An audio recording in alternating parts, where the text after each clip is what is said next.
అందమైన జీవితం కార్యక్రమానికి స్వాగతం. నమస్తే కళ్యాణ్ గారు. నమస్తే జయ గారు. కళ్యాణ్ గారు, విషయం ఏంటంటే కళ్యాణ్ గారు, విజయ అని ఒక అమ్మాయి మనకి మెయిల్ చేసింది. పెళ్ళైపోయింది, 1.5 year లోనే ఇద్దరు విడాకులు తీసుకోబోతున్నారు. విడాకుల వరకు వెళ్ళిపోయారు. తను చెప్పే రీజన్ వింటే చాలా, అంటే దీనికి విడాకుల దాకా వెళ్తున్నారా అనిపించేసింది నాకు. సరే ఒకసారి మీతో మాట్లాడదాం. ఏది దాచిందో ఏది దాయలేదో, అసలు ఏం జరిగిందో నాకైతే అర్థం కాలేదండి. తను తీసుకుందాం అనిపించింది, ఎందుకంటే విడాకుల దాకా వెళ్ళిపోతున్నారు కాబట్టి. ఈ వీక్ ఎపిసోడ్లో తను ఉన్నారండి మనకి, విజయ. ఒకసారి మాట్లాడదామండి.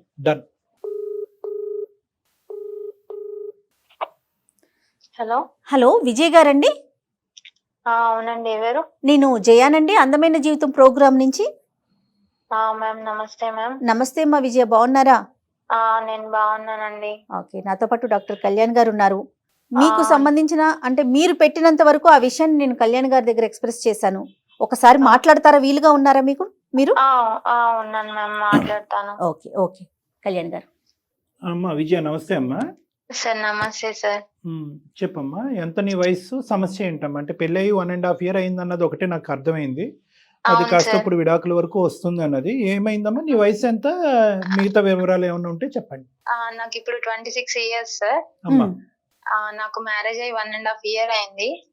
సడన్ గా మా హస్బెండ్ నా దగ్గర నుంచి విడాకులు కావాలని చెప్పేసి అడుగుతున్నారు. అతని పేరేంటి? సూర్య మ్యామ్. సూర్య. అతను ఏం చేస్తుంటాడు విజయ? జాబ్ చేస్తారు మ్యామ్, ఐటీ ఆఫీసర్. మీది అరేంజ్డ్ మ్యారేజేనా? Arrange marriage ma'am. అమ్మ వాళ్ళు చూసిందే సంబంధం. అమ్మ వాళ్ళు చూసిన సంబంధమే చేసుకున్నాము. నాకు ఒక పాప ఉంది మ్యామ్. అంటే పాప అంటే అడాప్ట్ చేసుకున్నాను. అది మ్యారేజ్ కి ముందే నేను ఆ విషయం తనకి కూడా ఎక్స్ప్లెయిన్ చేశాను. తను కూడా యాక్సెప్ట్ చేశారు. నేను కూడా హ్యాపీగా. పాప అంటే ఏ ఏజ్ అమ్మా? పాపకి ఎంత వయసు? 4 years మ్యామ్. Okay okay. నీకెందుకు వచ్చింది ఆలోచన? అంటే ఎక్కడన్నా ఆ పాపకు సంబంధించి ఏదన్నా చూసి ఎట్లా తీసుకున్నావు? నేను ఆ పాపని ఒక దగ్గర చూసాను. నాకు వాళ్ళ పేరెంట్స్, ఆ పాపకి పేరెంట్స్ అట్లా కాకుండా, అంటే నాకు తీసుకోవాలనిపించి నేను అడాప్ట్ చేసుకున్నాను. ఒక చుట్ట పెట్టాను మ్యామ్, అనాథాశ్రమంలో ఉంచాను నేను ఆ పాపని. నువ్వేం చేస్తావు మరి? పాపను అనాథాశ్రమంలో పెట్టండి, ఫైనాన్షియల్ గా సపోర్ట్ చేస్తావా ఏంటి? నేను అడాప్ట్ చేసుకుందామని అక్కడి నుంచి తెచ్చుకున్నాను అన్నమాట. ఆ విషయం నేను మ్యారేజ్ అంటే అమ్మ వాళ్ళు సంబంధం చూసినప్పుడే ముందు చెప్తే మంచిదే కదా అని చెప్పి నేను అవతల అబ్బాయికి, సూర్యకి చెప్పేశాను. అయితే తను కూడా హ్యాపీగా ఫీల్ అయ్యాడు. ఇంత మంచి అమ్మాయి నాకు దొరకడం నిజంగా నా అదృష్టం అని చెప్పి తను కూడా యాక్సెప్ట్ చేశారు. మ్యారేజ్ చేసుకున్నాము. మాకు ఈ 1.5 year లో ఎలాంటి ప్రాబ్లమ్స్ గానీ గొడవలు గానీ ఏమీ లేవు.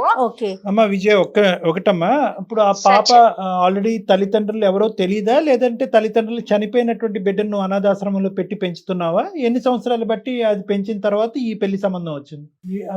ఆ పాప వాళ్ళ అమ్మ నాన్న ఎక్కడ ఉంటారో నాకు తెలియదు సార్. నాకు పాపని అడాప్ట్ చేసుకోవాలనిపించి చేసుకున్నాను. మంచి ఉద్దేశం, చాలా గొప్ప, చాలా మంచి పని కదండి. చాలా మంచి పని అమ్మా. ఇప్పుడు మీ ఇద్దరు ఒక కోర్ట్షిప్ అంటారు కదా, అంటే భార్యాభర్తలుగా మీరు కాకముందే మీరిద్దరు మాట్లాడుకున్నప్పుడు మొదటిసారి చెప్పేసావా ఆ పాప గురించి? చెప్పేసాను సార్. ఓకే. అతను ఏమి, అసలు ఎవరు ఆ పాప, మనకెందుకు, ఇలాంటివి ఏమి అనలేదు? అసలు ఏం అడగలేదు సార్. నీకు ఇట్లాంటి ఆలోచన రావడం నిజంగా చాలా మంచిది. అటు కాదు విజయ్, ఇటు మీ పేరెంట్స్ కి అటు అతని పేరెంట్స్ కి కూడా తెలుసా పాపని అడాప్ట్ చేసుకున్న విషయమా? అవునండి, తెలుసు మ్యామ్. అడాప్ట్ చేసుకున్న విషయం తెలుసు. అందరూ పెద్ద మనసుతోనే ఒప్పుకున్నారు. పెళ్ళైన తర్వాత కూడా పాపని ఇంటికి తీసుకొచ్చేయాలనే ఆలోచనలో ఉన్నారమ్మా అప్పుడు, లేదంటే అనాథాశ్రమంలోనే కంటిన్యూ చేయాలనుకున్నారా?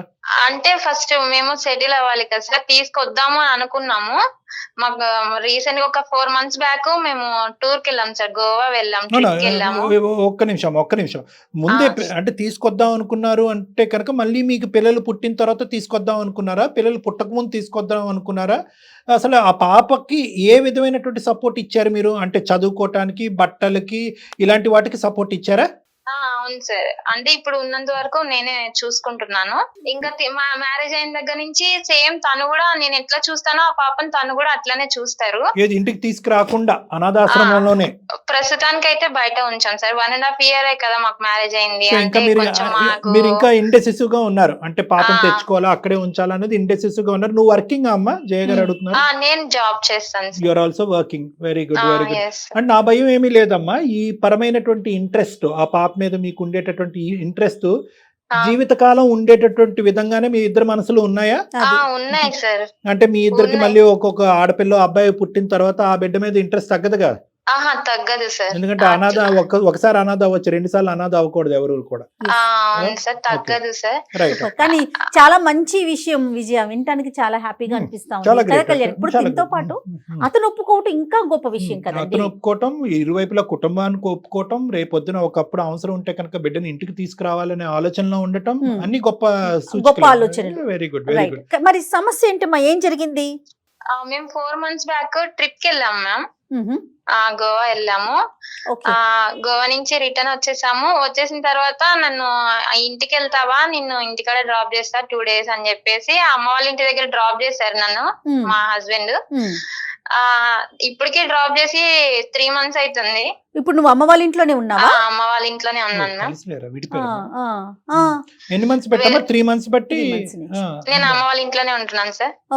తను వెళ్ళిపోయిన 2 days తర్వాత నేను కాల్ చేశాను. ఏంటండి ఇట్లాగా వెళ్ళిపోయావు, వస్తానన్నావు కదా, ఇక్కడే వదిలేసావేంటి నన్ను, రావా అని చెప్పేసి ఫోన్ చేస్తే, నాకు నువ్వు వద్దు ఏమనుకోకుండా నాకు డివోర్స్ ఇచ్చేసే, నాకు డివోర్స్ కావాలి నీ దగ్గర నుంచి అని చెప్పి అడిగారు.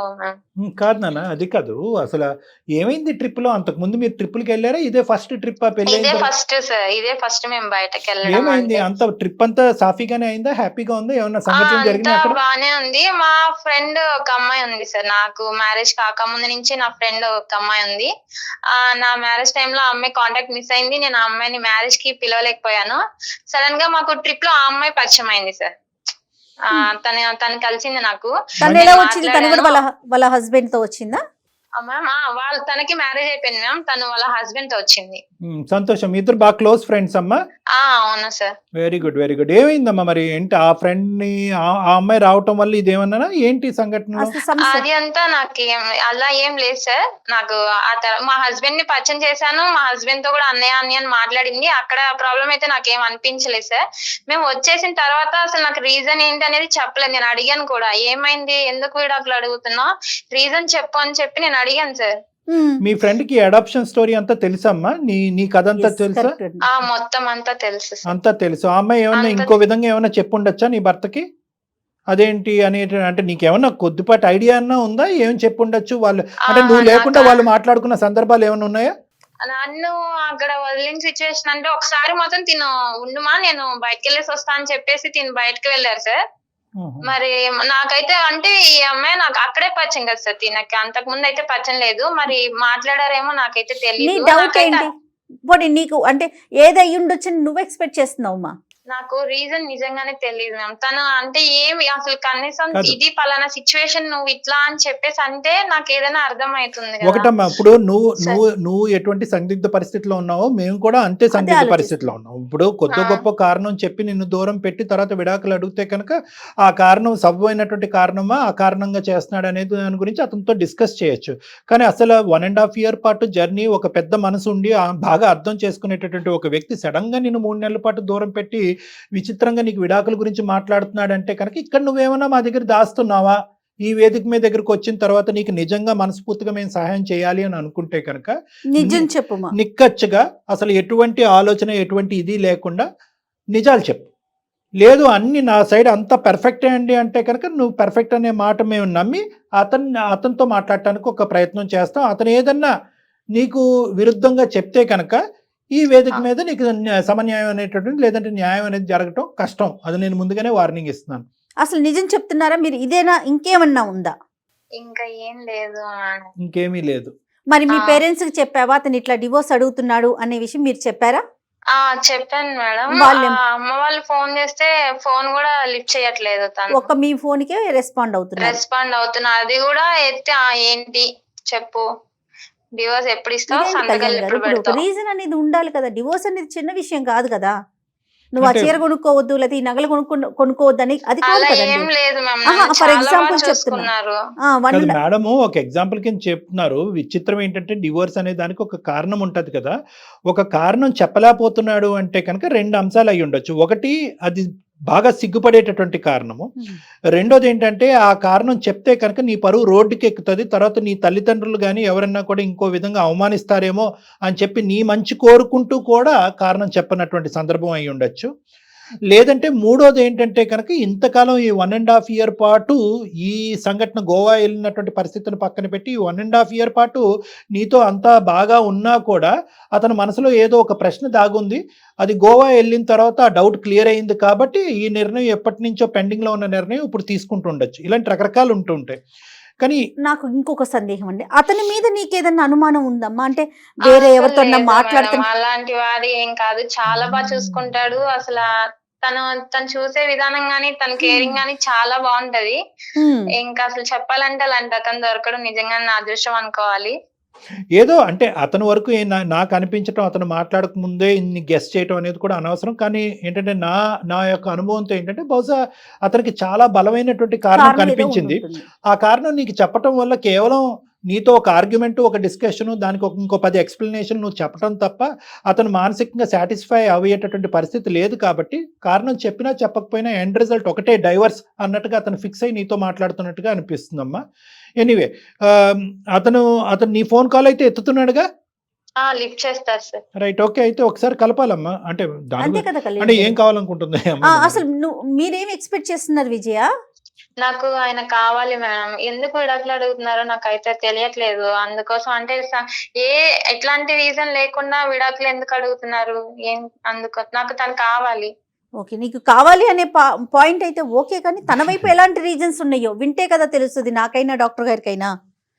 ఓకే, మరి ఒకసారి మాట్లాడదాము. అతను ఏం చెప్తాడో చూసి దాని తర్వాత మాట్లాడగలుగుతారు. ఎందుకంటే అసలు ఎటు నుంచి చూసినా అతను మంచోడే అంటున్నావు, నీ మీద ఎలాంటి అనుమానం లేదు, నిన్ను బాగా చూసుకున్నాడు. వన్స్ మీరు గోవా వెళ్ళే వరకు కూడా ఆ తర్వాత ఏం జరిగింది అనేది మనం అతనితో మాట్లాడితేనే అర్థమవుతుంది. మరొకసారి కాల్ చేస్తారా మీరు? చేస్తాను. చేయండి. మీరు మాట్లాడుతున్న వ్యక్తి మీ కాల్ ను హోల్డ్ లో ఉంచారు. దయచేసి లైన్ లో వేచి ఉండండి. హలో. హలో, ఏమండి? చెప్పు. అది ఎందుకు నన్ను డివోర్స్ అడుగుతున్నాను? ఇగో 3 నెలల నుంచి అడుగుతున్నా నాకు డివోర్స్ కావాలని. 3 నెలల నుంచి నీకు చాలా అడుగుతున్నా, నువ్వు ఇవ్వట్లేదు. నువ్వు ఎప్పుడు డివోర్స్ ఇస్తావు అది ఒక్కటి చెప్పేసి నాకు కాల్ కట్ చేయి. అది నేను ఇవ్వడానికి రీజన్ చెప్పు ఫస్ట్. ఇప్పుడు నువ్వు పలానా తప్పు చేసావు, ఇది రీజన్ అని నువ్వు నాకు చెప్తేనే కదా నాకు తెలిసేది. నేను ఎప్పుడు ఫోన్ చేసినా నువ్వు ఇదే చెప్తున్నావు, నాకు డివోర్స్ కావాలి అని చెప్పి. డివోర్స్ దేనికి ఇవ్వాలి నేను నీకు? నేను ఏం తప్పు చేశానని డివోర్స్ ఇమ్మంటున్నాను నన్ను? నీకు పాప గురించి తెలీదా? నీకు చెప్పాను కదా, నేను మ్యారేజ్ కి ముందే నేను పాపని ఇట్లా అడాప్ట్ చేసుకున్నాను అని చెప్పేసి. అంటే నువ్వే అన్నావు కదా నీకు ఇంత మంచి మనసు ఉండడం నాకు చాలా హ్యాపీగా ఉంది, నేను చాలా లక్కీ అని చెప్పి. అవును, మళ్ళీ ఇప్పుడు సడన్ గా ఎందుకు ఇట్లా చేస్తున్నావు? నువ్వు అన్నా కాదనట్లేదు, కానీ దానికి ముందు ఏం జరిగిందో అది నీకు మాత్రమే తెలుసు. దాని గురించి నువ్వు నాకు చెప్పలేదు. నువ్వేం తప్పు చేసావో తెలుసు. ఇదంతా కాదు, ఫస్ట్ డివోర్స్ ఎప్పుడు ఇస్తావు అది ఒక్కటి చెప్పు. రీజన్ చెప్పు ఫస్ట్. ఏం చేశాను? నువ్వేదో తెలుసు అంటున్నావు, ఏం తెలుసో చెప్పు. పోనీ నువ్వు ఇది అని చెప్పి నువ్వు నాకు చెప్పు. నువ్వు ఏం చేసావో అది నీకే తెలుసు, నేను చెప్పాను. తెలుసు అంటే ఇప్పుడు నాకు తెలిసే చెప్పు. నువ్వు చెప్తేనే కదా ఇప్పుడు నీకు ఎలా తెలుసు? నీకేం తెలుసు? ఎక్కడ తెలుసు? ఏంటి చెప్పు. మంచిగా ఉన్నాం 1.5 year కదా, మంచిగానే ఉన్నాం కదా, బాగా చూసుకున్నావు. నేను ఇతను మంచిగానే ఉన్నాను కదా. ఎప్పుడైతే మనం ట్రిప్ కి వెళ్ళొచ్చామో అప్పటి నుంచి నువ్వు నాతో సరిగా మాట్లాడట్లేదు. అమ్మ వాళ్ళ ఇంటికి దింపేసావు, ఇంటికి వెళ్ళిపోయావు. ఫోన్ చేస్తే సరిగా అటెండ్ చేయవు, అమ్మ వాళ్ళు ఫోన్ చేస్తే లిఫ్ట్ చేయవు. రీజన్ తెలియకుండా ఏంది? మా అమ్మ వాళ్ళు ఏడుస్తున్నారు ఇంట్లో, ఏం జరుగుతుంది అని. నేను డాక్టర్ కళ్యాణ్ చక్రవర్తి మాట్లాడుతున్నాను, సుమన్ టీవీ అందమైన జీవితం నుంచి. నేను కూడా కాన్ఫరెన్స్ కాల్లో ఉన్నాను నాన్న. ఓకే, అది నమస్తే. నీకు చెప్పకుండా మీ సంభాషణ మేము వింటాం అనేటటువంటిది తప్ప ఒప్ప అనేది కాసేపు పక్కన పెడితే కనుక నాతో పాటు జయ గారు కూడా ఉన్నారు. నమస్తే అండి సూర్య. నమస్తే మ్యామ్. నమస్తే. ఇప్పుడు ఏంటంటే ఈ లెక్క తేలట్లేదు నాన్న. బేసికలీ ఆ అమ్మాయి ఏంటంటే తప్పేంటి అని చెప్పమంటుంది. నేను తప్పు చేస్తే కనుక నువ్వు అంత పెద్ద నిర్ణయం తీసుకున్నావు. 1.5 year వరకు సాఫీగా జరిగినటువంటి జర్నీ. ఒక అనాథని తెచ్చుకున్న ఆ అమ్మాయి పెంచుకుంటుంది. ఆ పెంచుకునేటటువంటి దాన్ని మీరు కూడా హర్షించి నీ బిడ్డలాగే స్వీకరించకపోయినా దాన్ని ఖండించకుండా నువ్వు ఆ అమ్మాయి కుటుంబాలు ఇద్దరూ కూడా దాన్ని స్వీకరించడం, ఆస్వాదించడం అనేది చాలా గొప్ప అంశం. Hats off.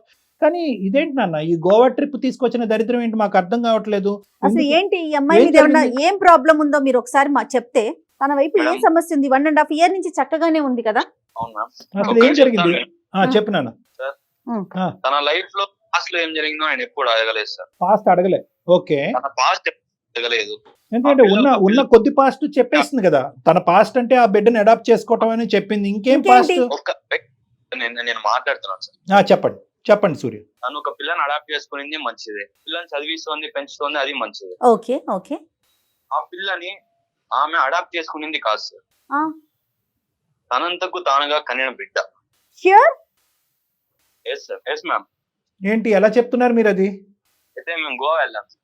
ఆ, విజయ్ వాళ్ళ ఫ్రెండ్ వాళ్ళ హస్బెండ్ ఆమె ఇద్దరు వచ్చారు సార్. అయితే విజయ్ చూసి వాళ్ళ ఫ్రెండ్ షాక్ అయింది సార్. అయితే మ్యారేజ్ అయిపోయిందా? ఓహో.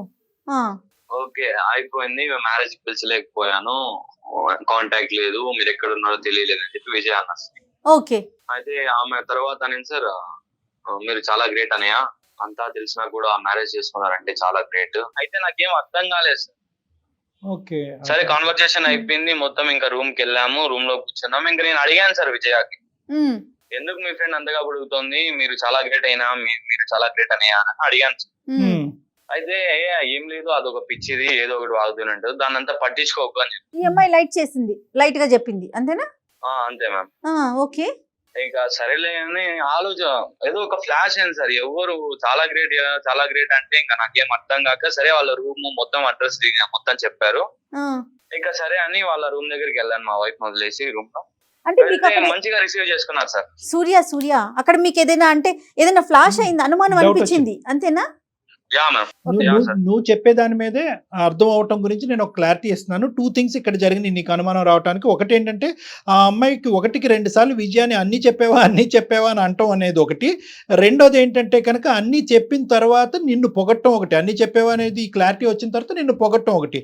ఈ రెండిట్లు బట్టి బహుశా నువ్వేమనుకున్నావు అంటే కనుక, అరే బాబు ఈ 1.5 year లో మనకు తెలిసిన స్టోరీయే కాకుండా ఇంకా ఏమన్నా ఉందా అనే డౌట్ నీకు స్ట్రైక్ అయింది అంతేనా? అవును సార్. అప్పుడు ఆ స్ట్రైక్ అయిన తర్వాత ఇంకోసారి అమ్మాయిని మీట్ అవడానికి వెళ్ళావా? అవును సార్, మీట్ అవడానికి వెళ్ళాను సార్. ఈసారి ఎవరు విజయ్ తెలిసి వెళ్ళావా తెలియకుండా వెళ్ళావా? మా వైఫ్ తెలియకుండా వెళ్ళాను సార్. తెలియకుండా వెళ్ళావు. ఓకే, నీకు అనుమానం వచ్చింది, రైట్. చెప్పినా తర్వాత వెళ్ళాను సార్, మంచిగా రిసీవ్ చేసుకున్నారు. హ్యావ్ సమ్ టీ అని అడిగారు, సరే టీ తీసుకున్నాను. మొత్తం మాట్లాడాక, అమ్మా నువ్వు అంటున్నావు మీరు చాలా గ్రేట్, మీరా చాలా గ్రేట్ అని, పాపను అడాప్ట్ చేసుకోవడం అనేది పెద్ద విషయం కాదు, ఎందుకు అంతలా చాలా గ్రేట్ అని అడుగుతున్నావు, ఎందుకు అన్ని చెప్పావా అని విజయాన్ని అడుగుతున్నావు అని ఫోర్స్ చేశాను సార్. అంటే కొద్దిగా గట్టిగా అడిగావు అంటే ఇంకేమన్నా ఉందా అని? గట్టిగా అడిగాను సార్. గట్టిగా అడిగితే చెప్పలేదు సార్, ఫస్ట్ లో చెప్పలేదు. అమ్మా నేనేం అనుకోను చెప్పమ్మా అని చాలా అడిగాను సార్, చాలా సేపు రిక్వెస్ట్ చేశాను. చాలా సేపు రిక్వెస్ట్ చేసిన తర్వాత చెప్పింది సార్. ఏం చెప్పింది? అన్నయ్య విజయాకి కాలేజ్ డేస్ ఒక లవ్ ఉంది అన్నయ్య. అయితే అతను చాలా ఇద్దరు బాగున్నారు, కొద్ది రోజుల తర్వాత ఇద్దరికి కొంచెం గొడవలు స్టార్ట్ అయ్యాయి. ఎవరు? విజయాకి తన ఎక్స్ బాయ్ ఫ్రెండ్ తన ఎక్స్ బాయ్ ఫ్రెండ్ కి విజయాకి ఇద్దరికి గొడవలు స్టార్ట్ అయ్యాయి. వాళ్ళిద్దరు లివింగ్ టుగెదర్ లోనే ఉన్నారు. విజయాన్ని అడిగాడు తను, ఇప్పుడు మ్యారేజ్ చేసుకుందాం విజయ్ అడుగుతోంది. అయితే తను ఇంకా కొంచెం టైం తీసుకుందాం, ఇంకా కొంచెం సెటిల్ అవుదాం అని చెప్తూ వచ్చాడు. అయితే కొద్ది రోజుల తర్వాత వాళ్ళిద్దరు కలిశారు. She was a pregnant. Yeah sir, she was a pregnant. దాని తర్వాత ఒక పిల్ల పుట్టింది అన్నయ్య. ఇప్పుడున్న పిల్ల ఆమె పిల్లే. అతను వదిలేసి వెళ్ళిపోయాడు విజయాన్ని. అయ్యో. ఇప్పుడు ప్రజెంట్ ఇప్పుడు తనతో ఉన్న పిల్ల ఆమెకి సొంతంగా పుట్టిన బిడ్డ అని చెప్పింది సార్. ఇది చెప్పిన తర్వాత విజయ అమ్మాయి లైన్ లో ఉందా? అసలు విజయ లైన్ లో ఉన్నావా? మాట్లాడగలరు సార్. ఇప్పుడు వరకు అడిగావు కదా, 3 నెలల కాడి నుంచి మా ఆయన ఏం చెప్పట్లేదు, ఏమి చెప్పకుండానే విడాకులు ఇస్తున్నాడు అని చెప్పాడు కదా. ఇప్పుడు ఏదో చెప్తున్నాడు కదా నీ మీద, ఒక పెద్ద నింద అంటావా నిజం అంటావా? ఏదో ఒకటి చెప్తున్నప్పుడు నీ రియాక్షన్ ఏంటమ్మా? ఇది ఏంటి? ఇప్పుడు మేము అడిగాము చెప్పలేదు, రూమ్కి వచ్చి సపరేట్ గా అడిగినప్పుడు చెప్పలేదు, 3 నెలలు బట్టి ఇంటికి వచ్చిన తర్వాత కూడా 3 నెలల క్రితం అడిగినప్పుడు కూడా చెప్పలేదు. కాదమ్మా, ఇప్పటికైనా నిజం చెప్పమ్మా విజయ. ఇప్పుడు మీ భర్త ఇలా చెప్పాడు, ఈ వేదిక మీదకి వచ్చి మాకు న్యాయం చేయండి, అకారణంగా నా భర్త నాకు విడాకులు ఇస్తున్నాడు అనేటటువంటి దాన్ని మేము ఖండించాలి అంటే కనుక నువ్వు ఇప్పటికైనా మాతో ఒక న్యాయస్థానంలో ఈ రోజు నిలబడినప్పుడు నీకు న్యాయం చేయాలి అంటే నువ్వు నిజాలు చెప్పాలి.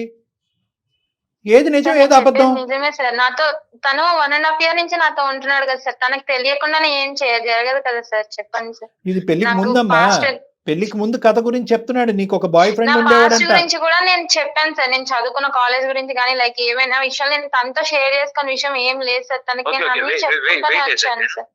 Wait sir. ఆ, సార్ నేను విజయ ఫ్రెండ్ చెప్పినా నమ్మలేదు సార్. ఓకే. నాకు ఇంకో క్లారిటీ కావాలి, సెకండ్ ఒపీనియన్ ఉండాలని చెప్పి తను చదివిన కాలేజెస్ కి, పాప పుట్టిన హాస్పిటల్ కి, ఓ ఓకే, తన ఎక్స్ బాయ్ ఫ్రెండ్ గురించి మొత్తం తెలుసుకున్నాను సార్. డీటెయిల్ గా నా దగ్గర 100% ప్రూఫ్స్ ఉన్నాయి sir. Right right, okay okay. నువ్వు అంతా మరి ఆ అమ్మాయిని ఒక్కటే నమ్మినటువంటి కథ కాదనమాట ఇది. అవును సార్, నేను 1-2 సార్లు ఆలోచించి ఈ డెసిషన్ తీసుకున్నాను సార్. నీ భార్య ఈ రోజు అడ్డంగా వాదిస్తుంది. ఏమంటుందంటే ఆఖరికి తన ప్రాణ స్నేహితురాలు కూడా నీకు చెప్పినటువంటి నిజం కూడా అబద్ధమే అని అంటుంది. అడాప్ట్ చేసుకున్నటువంటి బిడ్డే నా బిడ్డ కాదు అంటుంది. దానికి ప్రత్యామ్నాయంగా మీరు ఎటువంటి ఆధారాలు చూపెట్టాలనుకుంటున్నారు ఈ వేదికకి? సార్ నేను తన కాలేజ్కి వెళ్ళి ఎంక్వైరీ చేశాను సార్. రైట్. తన లవ్ స్టోరీ గురించి మొత్తం చెప్పారు సార్. వాళ్ళ కాలేజ్ లో తెలుసు sir. So it's open secret. Yes sir, open secret. ఈ అమ్మాయికి ఒక బాయ్ ఫ్రెండ్ ఉన్నాడు, ఆ రిలేషన్షిప్ లో ఉన్నారు, వీళ్ళిద్దరు లివింగ్ లో ఉన్నారు. ఆ పుట్టినటువంటి బిడ్డ కూడా, లివింగ్ రిలేషన్షిప్ ఒక్కటే ఇక్కడ మనకు సరిపోదు, ఆ పుట్టినటువంటి బిడ్డ కూడా ఈ అమ్మాయి బిడ్డే అన్నట్టు కూడా మీ ఎంక్వైరీలో తేలిందా? యా సార్, తేలింది సార్. హాస్పిటల్ ఏమన్నారు? హాస్పిటల్లో కూడా తన బిడ్డే అని చెప్పారు సార్. ఫాదర్ నేమ్ ఎవరిది ఉంది సార్? ఫాదర్ నేమ్ కూడా ఈ అమ్మాయి ఎక్స్ బాయ్ ఫ్రెండ్ ఎవరున్నాడో అతని పేరేంటి? పేరు Gautam sir. Gautam. Right. Yes sir. అమ్మా విజయ తల్లి, ఎవరమ్మా గౌతమ్? ఇప్పటికైనా నిజాలు పలుకు తల్లి. ఆ అబ్బాయి మామూలు ఆధారాలతో ముందుకు రావట్లేదు. మొత్తం అంతా కూడా క్షుణ్ణంగా విశ్లేషించి మొత్తం చరిత్ర పుటాల్లోకి వెళ్ళి మొత్తం అంతా ఎదురుగా పెట్టుకుని మాట్లాడుతున్నాడు. ఎటొచ్చి ఇప్పుడు వరకు ఎందుకు చెప్పలేదు అనే తర్వాత మాట్లాడుకుందాం. గౌతమ్ ఎవరు? తను నా ఎక్స్ బాయ్ ఫ్రెండ్ సార్. మరి ఎంత 100% తేలిపోయింది కదా సార్ ఇప్పుడే. ఎందుకమ్మా మీరు మాట్లాడుకోకుండా మా దాకా వచ్చి కూడా అబద్ధాలు చెప్పొచ్చా? జయ గారు 1 minute. గౌతమ్ కి విజయకి పుట్టినటువంటి బిడ్డేనా ఈ అనాథ బిడ్డ? సో కాల్డ్ అనాథ బిడ్డ. అవును సార్. ఈ పుట్టినటువంటి బిడ్డే గౌతమ్ కి విజయకి పుట్టిన బిడ్డే సరే. ఒప్పుకుంటావా విజయ? ఒప్పుకుంటావా ఇప్పటికైనా? అవును సార్. ఎవరు గొంతు కోద్దామని, ఎవరిని అన్యాయం చేద్దామని గురించి తనతో డిస్కస్ చేద్దాం అనుకున్నాను సార్. నాకు ఎప్పుడు మీకు ఇంకో ముగ్గురు పిల్లలు పుట్టిన తర్వాత ఈ కథలు ఈ నాటకాలు వద్దమ్మా. మా వేదిక వరకు వచ్చి మాకు ఈమెయిల్ పంపించినప్పుడు, సార్ నేను ఒక భయంకరమైనటువంటి నిజాన్ని మా భర్త దగ్గర దాచిపెట్టాను, నేను ఇప్పుడు అన్యాయం అయిపోతున్నాను, నేను చేసినటువంటి పాపం పనికి మా ఆయన అన్యాయం అవుతున్నాడు, నేను కన్నటువంటి అనాథాశ్రమంలో పెరిగినటువంటి బిడ్డ అన్యాయం అవుతున్నాడు, ఇటువంటి ఈ చిక్కుముడికి మీరే న్యాయం చెప్పాలి సార్ అంటే కనుక ఎంతో కొంత కనికరించి అతను కాళ్ళ వేళ్ళ పడి అడుక్కుని ఏదోటి చేసి ఉండేవాళ్ళు. నువ్వు మా దగ్గరే నిజం దాచి ఎప్పుడు చెప్దాం అనుకున్నావమ్మా? నాకు తెలియక అడుగుతా విజయ్, ఎప్పుడు చెప్దాం అనుకున్నావు? సార్ యాక్చువల్లీ ఆ పాప నా పాప అని మా పేరెంట్స్ కి కూడా తెలియదు సార్. నేను ఆ విషయం చాలా భయం వేసింది. ఎవరికి చెప్పమాకమ్మా విజయ, ప్రపంచానికి చెప్పమాకు. పిల్లని కనేంత వరకు పేరెంట్స్ కి తెలియక ఎలా ఉంటుంది సార్? ఓకే, పేరెంట్స్ కి తెలియకపోవచ్చు, ఒక బిడ్డ నాన్న చెప్పొచ్చు, వాళ్ళకి టోపీలు వేయచ్చు. నీకే 1.5 year పాటు టోపీ వేసినటువంటి ఒక వ్యక్తి తల్లిదండ్రులకి టోపీ వేయలేదు అని అనుకుంటది. ఈ అమ్మాయి పిచ్చిది కాదు, ఈ అమ్మాయి చాలా క్రిమినల్ ఇంటెంట్ తో ఆలోచించింది. ఈ రోజు అమ్మాయి పాపే ఉన్నాను, ఇంకో అనాథాశ్రమాల్లో ఇంకా 2-3 ఉన్నారు, ఎవరికి తెలుసు సార్? అవునులే, నువ్వు ఆ మాట అంటే కనుక ఇంకో స్త్రీతో ఆ మాట ఉంటే కనుక నీ నెత్తి మీద మేము మేకు దిగ్గొట్టు ఉండేవాళ్ళం. అయినా కానీ ఈ రోజు ఈ అమ్మాయి చేసినటువంటి తప్పు ఇలాంటిది కాబట్టి ఈ రోజు నువ్వు నానా మాటలు అనటానికి నీకు ఒక అవకాశం వచ్చింది. ఇప్పుడు ఆ అనుమానాన్ని క్లియర్ చేయమ్మా. ఇక్కడ ఎక్స్ అనే అనాథాశ్రమంలో కాదు, YZ అనే అనాథాశ్రమాల్లో కూడా నీకు 4 పిల్లలు ఉండొచ్చు అని చెప్పి నీ భర్త అంటున్నాడు. ఎలా ప్రూవ్ చేసుకుంటావు? నేను పాస్ట్ లో నేను కాలేజ్ టైంలో ఒక అతన్ని ఇష్టపడ్డాను సార్. తనతో మేము లివింగ్ లో ఉన్నాము. అట్లా అనుకోకుండా నేను ప్రెగ్నెంట్ అయ్యాను. మ్యారేజ్ చేసుకుందామని నేను తనని చాలా అడిగే చూసాను, తను ఒప్పుకోలేదు సార్. సడన్లీ తను నన్ను వదిలేసి వెళ్ళిపోయాడు. నేను ఇంట్లో వాళ్ళకేమో నాకు ఎగ్జామ్స్ ఉన్నాయి, నేను ఇప్పుడు రాలేను, నేను తర్వాత వస్తానని చెప్తూనే ఉన్నాను. కానీ పేరెంట్స్ ఏమో సంబంధాలు చూస్తున్నాము, నువ్వు ఎప్పుడు వస్తావు, ఏంటి ఇది అని చెప్పేసి అడుగుతున్నారు. నేను ఇటు తిని వెళ్ళిపోయాడు, ఎక్కడికి వెళ్ళాడు ఏంటనేది తెలీదు. నేనేమో ప్రెగ్నెంట్, ఇటు పేరెంట్స్ కి చెప్పుకోలేను. సడన్ గా ఇంకా 1 year అట్లనే ఉండి పాప డెలివరీ అయింది. ఇంకా పాప నాతోనే ఉంది. తర్వాత నేను పాపని అనాథాశ్రమంలో జాయిన్ చేశాను సార్. అంతా నువ్వు సేఫ్ జోన్ లో చూసుకున్నావు, మరి అతని పరిస్థితి ఏంటి? అతన్ని మోసం చేసినట్టు కాదు నువ్వు, ఇటు తల్లిదండ్రులు మోసం చేశావు. మ్యారేజ్ అయిన తర్వాత నేను ఒక టైం చూసుకొని తనకి చెప్తాము ఎప్పుడమ్మా? ఎప్పుడు? మైండ్ తో నేను ఉన్నాను. ఎప్పుడమ్మా 101 ప్రదక్షిణాలు చేసి 4 కొబ్బరికాయలు కొట్టిన తర్వాత చెప్దాం అనుకున్నావా? అయ్యాక చెప్పేది అంటే ఏంటంటే నువ్వు బ్యాక్గ్రౌండ్ లో ఏంటంటే ఫస్ట్ ఈ బాండ్ ని బాగా బలపడియండి, అతను నన్ను వదిలి ఉండలేక నేను అతను వదిలి ఉండలేనటువంటి పరిస్థితి తీసుకొచ్చిన తర్వాత చల్లగా చెప్దామని అనుకున్నావు. నీ కథ నువ్వు తెచ్చుకున్నటువంటి, నువ్వు సృష్టించుకున్నటువంటిది, నీ చేతులారా నాశనం చేసుకున్నటువంటి జీవితం. ఈ జీవితానికి అతని జీవితాన్ని ఎందుకు ముడి పెడుతున్నావు? ఈ ప్రశ్నకు బదులు చెప్పు. ఎందుకు అతని జీవితాన్ని ఎందుకు మూడు పెడుతున్నాడు? అతను ఫ్రెష్గా వచ్చాడు, నీ జీవితంలో ఎటువంటి చరిత్ర లేకుండా వచ్చాడు, ఎటువంటి గతం లేకుండా వచ్చాడు, నీతి నిబద్ధతతో ఉన్నాడు. అడాప్ట్ చేసుకున్నాను నా బిడ్డను అంటే కనుక అమ్మ ఇది చాలా కామన్ అని అనకండి. ఇప్పుడు కూడా సమాజంలో ఎవరో బిడ్డను తీసుకొచ్చి అడాప్ట్ చేసుకుని ఫ్రెష్గా ఈ పెళ్లిలో అడుగు పెడితే కనుక యాక్సెప్ట్ చేసేటటువంటి మగవాళ్ళు లేరు, ఆడవాళ్ళు లేరు. అయినా కానీ అతను పెద్ద మనసుతో వచ్చి అడాప్ట్ అయినటువంటి ఎవరికో పుట్టినటువంటి బిడ్డని ఒక పెద్ద మనసు చేసుకుని యాక్సెప్ట్ చేశాడు. అప్పుడైనా నువ్వు కరుణించి పెళ్ళైనటువంటి కొద్ది నెలలోనే అయ్యా, లేదంటే పెళ్లికి ముందో ఇది నేను అడాప్ట్ చేసినటువంటి వ్యక్తి కాదు, అడాప్ట్ చేయి నా బిడ్డే అక్కడ పెట్టానని చెప్పుంటే ఏమై ఉండేదమ్మా? ఇదంతా నీ స్వార్థం కాదా? పెళ్లికి ముందే చెప్తే ఇట్లా గొడవలు అవుతాయని, ఇంకా అల్లరల్లరి అయిపోతుందని నేను ఫస్ట్ చెప్పలేదు సార్. మ్యారేజ్ అయిన తర్వాత నిదానంగా చెప్పొచ్చు, అర్థం చేసుకుంటాడని అనుకున్నాను సార్. నన్ను ఈ లోపు ఇట్లా జరుగుతుందని చెప్పి నేను అసలు అనుకోలేదు సార్.